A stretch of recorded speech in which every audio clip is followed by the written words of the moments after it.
காட்சி 1. வீடு மகிழ்ச்சியான குடும்பம்.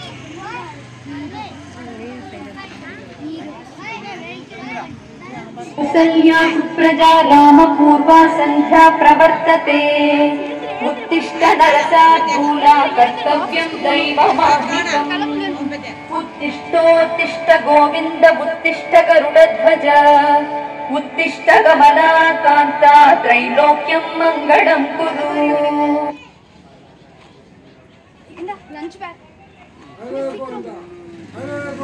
பாய் பாய் எல்லாரும் பத்திரமா போயிட்டு வாங்க ரெண்டு பேரும்.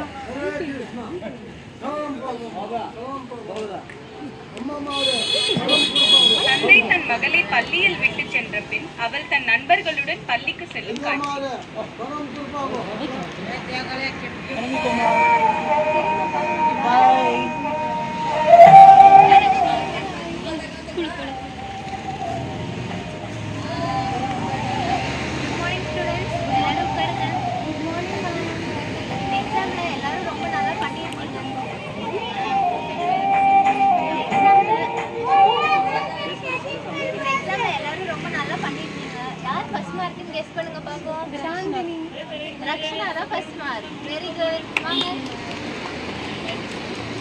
சாந்தினி எப்பவும் போல நல்ல மார்க் எடுத்துருக்கீங்க. என்னங்க ரெண்டு பேரும் அடுத்த எக்ஸாம்ல இதே மாதிரி நல்லா பண்ணணும். ஓகேயா?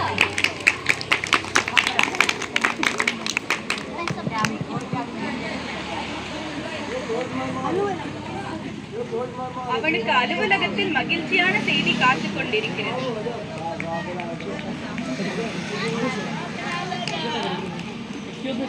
Yes, come. Congratulations, உங்களுக்கு புதுசாக வந்திருக்க ப்ராஜெக்ட்ல நீங்க தான் லீடா எடுத்து பண்ணி முடிக்கணும். அப்படியா சார்? இன்னைக்கு ஈவினிங் ஒரு ஃபங்க்ஷன் இருக்கு, அதுலேயே உங்க சக்ஸஸோட பார்ட்டியும் வச்சுக்கலாம். சரிங்களா? கண்டிப்பா சார்.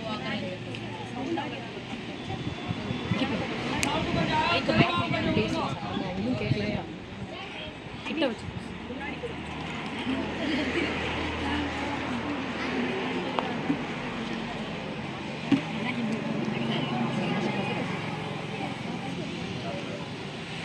கங்க்ராச்சுலேஷன்ஸ் தினேஷ், உங்களுக்கு ப்ரமோஷன் கிடைச்சிருக்கு. நான் நம்பவே முடியல சார், நன்றி. அதுக்கப்புறம் இன்னொரு குட் நியூஸ் இருக்கு. புதுசாக வர ப்ராஜெக்டில் நீங்கள் தான் லீடாக பண்ணி முடிக்கணும். சரிங்களா? கண்டிப்பாக சார். ஹலோ ஹலோ சொல்லுங்க. எனக்கு அவ ப்ரமோஷன் கிடைச்சிருக்கு. அப்படியாங்க? ரொம்ப சந்தோஷம். வீட்டுக்கு சீக்கிரமா வந்துருங்க, நான் ஸ்வீட் செஞ்சு வைக்கிறேன். கண்டிப்பா பாப்பாவை கூட்டிட்டு சீக்கிரம் வந்துடுங்க. சரிங்க.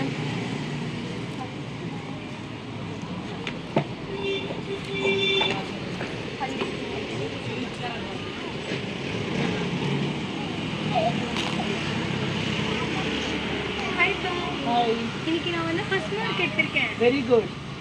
இது என் ஃப்ரெண்ட் சாந்தினி. ஹாய் சாந்தினி. இது ஹாய் அங்கிள். அவளும் நல்ல மார்க் எடுத்திருக்கா. நான் நல்ல மார்க் எடுத்திருக்கேன். ஹாய்.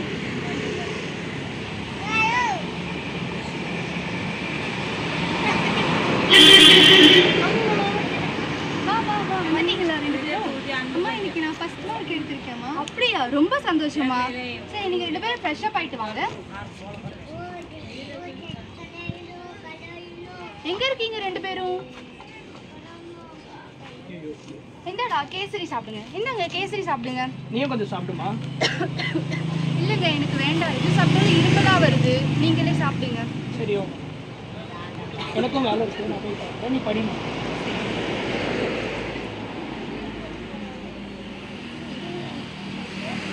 அம்மா சொல்லுடா. அம்மா எக்ஸாம் இருக்கு, படிக்கணும், சொல்லி தரீங்களா? இல்லடா அம்மா கொஞ்சம் உடம்பு சரியில்லை. நீ அப்பா கிட்ட எதுவாக இருந்தாலும் கேட்குறியா? சரி. அப்பா சொல்லுடாமா. அப்பா எக்ஸாம் இருக்கு, படிக்கணும். அப்பாவுக்கு கொஞ்சம் வேலை இருக்கிறா, நீயே கொஞ்சம் படிச்சுக்கூடா.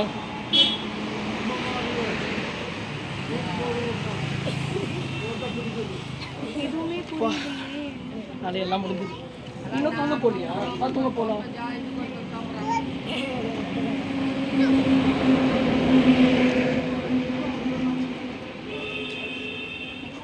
காட்சி 2.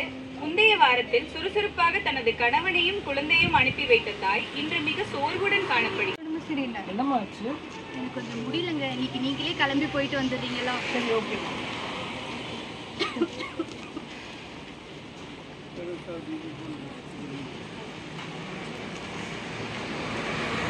இறங்கிக்கோமா, லேட் ஆயிடுச்சு. இன்னைக்கு ஒரு நாள் கேண்டீனில் சாப்பிட்டுக்கோ. பாய். தாயின் உடல்நலக் குறைவால் பள்ளிக்கு தாமதமாக சென்ற மகளுக்கு அவளது படிப்பில் ஆர்வமும் மதிப்பெண்ணும் குறையத் தொடங்கியது.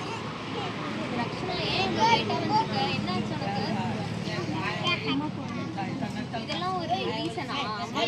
சரி போய் எக்ஸாம் எழுது போ.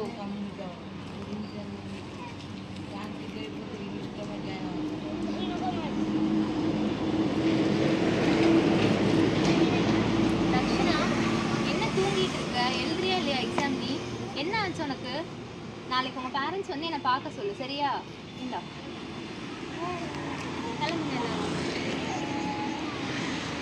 மகளைப் போலவே மனைவியின் உடல்நலம் காரணமாக கணவனின் வேலையிலும் பிரச்சனைகள் ஏற்படத் தொடங்கியுள்ளது.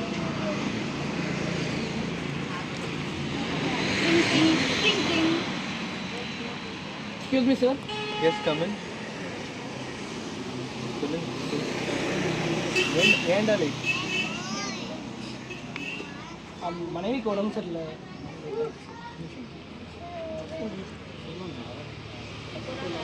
போய் வேலையை பாருங்க.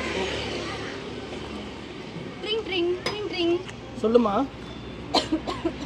என்னாச்சு? எனக்கு கொஞ்சம் உடம்பு சரியில்லை, வீட்டுக்கு வந்து என்ன ஹாஸ்பிட்டல் கொஞ்சம் கூப்பிட்டு போறீங்களா? சரிம்மா, நான் வரேன். நான் கேட்டுட்டு வரேன். இந்த நிறைய வேலை இருக்கு, நான் பார்க்குறேன். சரிங்க.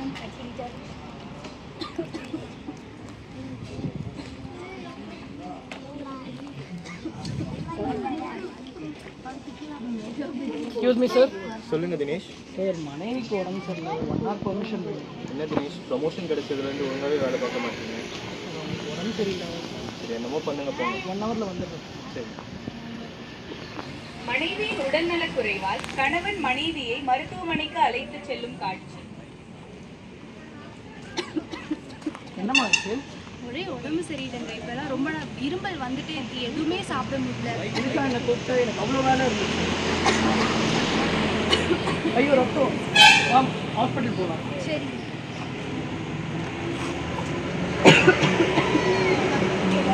மகளை வீட்டிற்கு அழைத்து செல்ல இயலாத காரணத்தால் தன் தோழியின் உதவியால் தன் வீட்டிற்கு செல்கிறாள் மகள்.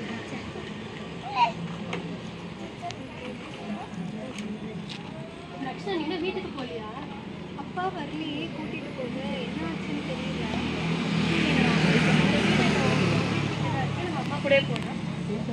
சரி ஓகே, வாங்க போகலாம். நான் ட்ரா பண்ணுறேன் வீட்டில்.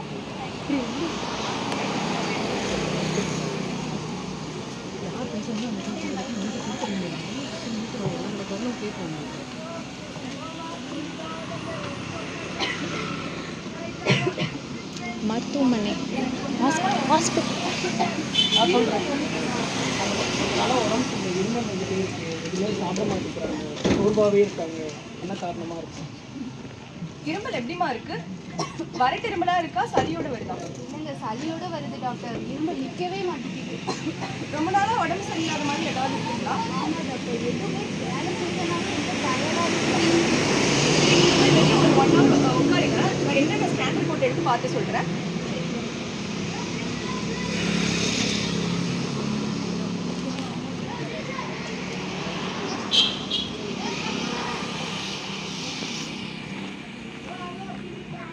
என்னங்க ஏதோ டெஸ்ட்லாம் எடுக்க சொல்றாங்க. எனக்கு ரொம்ப பயமா இருக்கு. ரொம்ப பெரிய நோய் ஏதா இருக்குமா எனக்கு? அதெல்லாம் ஒன்றும் ஆகாதுமா, டாக்டர் பார்த்துப்பாங்க. சரிங்க. ஸ்கேன் ரிப்போர்ட் வந்துடுச்சு, வாங்க. உங்களுக்கு வந்து நுரையீரல் ரொம்ப வீக்கா இருக்கு. நீங்க ரொம்ப வந்து வீக்கா இருக்கீங்கன்னு சொன்னாங்க. உங்களுக்கு வந்து காச நோய் இருக்குன்னு சொல்லியிருக்காங்கம்மா. அப்படின்னா டியூபர்குலோசிஸ் இங்கிலீஷ்ல. நீங்க வந்து சுத்தி மாஸ்க் போட்டு தான் எப்பயுமே இருக்கணும். உங்களை சுத்தி கொஞ்சம் பேர் இருக்காத மாதிரி பார்த்துக்கோங்க. நீங்க தனியா இருக்க கொஞ்சம் பழகிக்கோங்க. ஏன்னா இது வந்து பரவக்கூடிய நோய், அதனால நீங்க கொஞ்சம் தனிமையா இருக்க பழகிக்கோங்க. பார்த்துக்கிறேன் டாக்டர். என்னங்க இப்படி சொல்லிட்டாங்க? எனக்கு ரொம்ப பயமா இருக்குங்க. அதெல்லாம் ஒன்றும் ஆகாதுமா, பார்த்துக்கலாம்.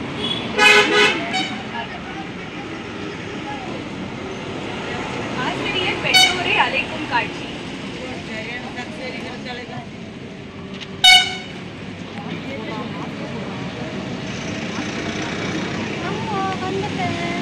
அம்மாவுக்கு கொஞ்சம் உடம்பு சரியில்லை. கொஞ்ச நாளைக்கு அம்மா பக்கத்துல இல்லாம தள்ளியே இருந்துக்கோமா.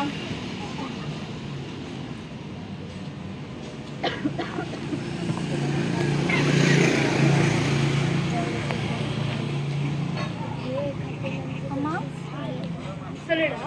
பசிக்குது. அம்மால எதுவுமே செய்ய முடியலம்மா. அப்பா கிட்ட சொல்லி கொஞ்சம் வெளியே வாங்கி சாப்பாடு ஏதாவது சாப்பிட்டுக்கிறீங்களா? அப்பா சொல்லுமா. பசிக்குது. இன்னைக்கு ஒரு நாள் அட்ஜஸ்ட் பண்ணிக்கோமா. கிச்சனில் பால் இருக்குது, குடிச்சிட்டு படுத்துக்கோ.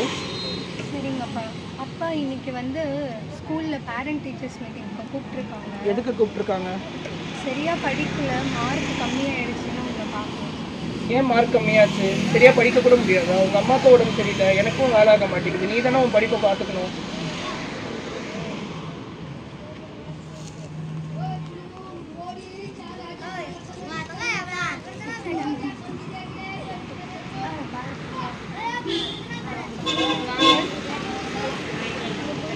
ஏன் ரக்ஷனா ஏன் சரியா படிக்கவே மாட்றா? என்ன ஆச்சு? கேட்டா உடம்பு சரியில்லைன்னு ரீசன் சொல்றா. இல்லை மேடம், அவங்களுக்கு உடம்பு சரியில்லை, என்னாலையும் பாப்பாவை பார்த்துக்க முடியல. எனக்கும் நிறைய வேலை இருக்குது. பாப்பா நல்லா சரியாக பெர்ஃபார்ம் பண்ண முடியும். இது எப்படி நீங்க ஒரு ரீசனா சொல்ல முடியும்? அவளோட நம்ம நல்லா படிக்கிற பொண்ணு, அவன் மேல நிறைய எக்ஸ்பெக்டேஷன்ஸ் வச்சிருந்தோம். நீங்க இப்படி சொல்றீங்க. நாங்கள் பார்த்துக்க ட்ரை பண்ணுறோம். இப்போ நீங்க சொல்றத பார்த்தா உங்களுக்கு வந்து ரொம்ப ஸ்ட்ரெஸ்ஸா, வீடே ஒரு மாதிரி இருக்கு அப்படின்னு புரியுது. எனக்கு தெரிஞ்ச கவுன்சிலர் ஒருத்தங்க இருக்காங்க, அவங்கள போய் வேணா பாருங்க. அவங்க இதுக்கு ஒரு தீர்வு கொடுப்பாங்கன்னு நினைக்கிறேன். கண்டிப்பாக. ஆலோசனை மருத்துவரை சந்திக்கும்